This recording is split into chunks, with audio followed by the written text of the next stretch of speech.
Hey everyone, I enjoyed all of your initial reflections and I thought that you all had some really interesting points that you brought out. And I'm going to start off this response by first reflecting on the stereotypes that we compiled in class.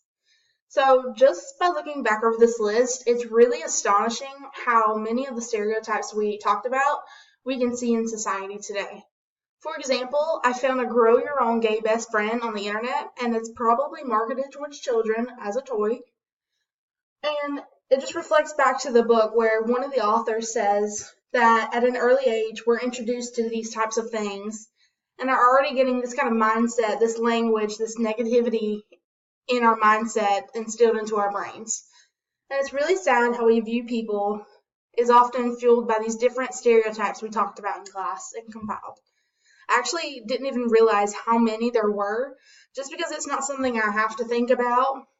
And that's just one of the heterosexual privileges that we have, is that the people in the LGBTQ population probably have to endure these daily.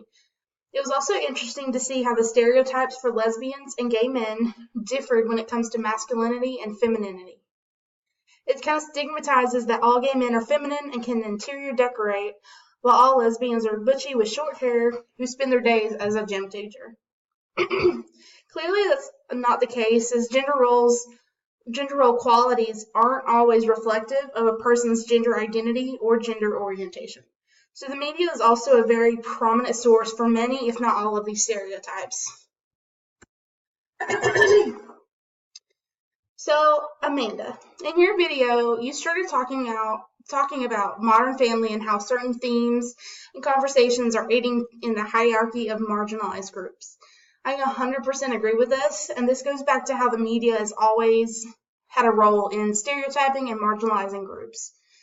You also mentioned the Jussie Smollett incident, and I agree it is an unthinkable thing that someone would stage, and something that serious. And I think if he is officially proven guilty of those crimes, it's a sad setback for individuals of the LGBTQ population who have actually had violent acts occur to them. Especially for any future attacks, some people in society may look back on this incident and not take their incident as seriously. Hopefully that won't be the case, but I can definitely see some people referring back to this alleged attack. Next up is James.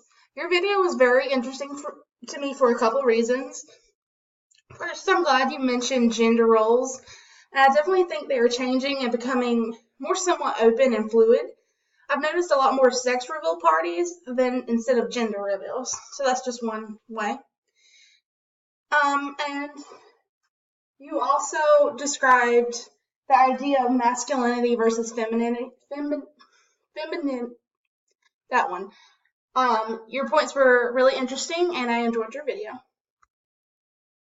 Hi, Michelle. I also enjoyed your video as well. And you mentioned how homophobia requires heterosexual privileges. For me, it's just not something that I have to think about ever, because I am in a position where I don't have to, while others often deal with homophobia on a daily basis. I agree that it is important to consider, as there is a huge population that probably doesn't think about the lack of privilege others have. But if they did, I believe a lot more could be done, as there would be way more people advocating and creating these conversations. I believe you also brought up a really good point that we kind of discussed while talking about the stereotypes of different groups of people. You mentioned how the book talks about how individuals in El Salvador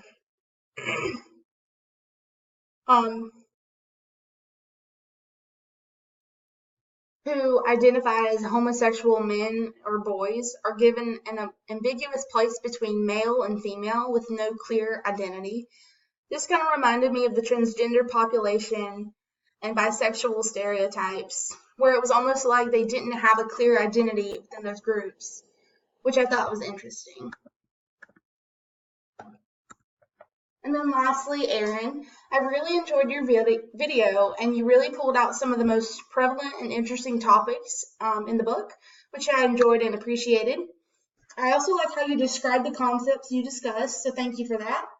And I agree with what you said about the background and history of sexism.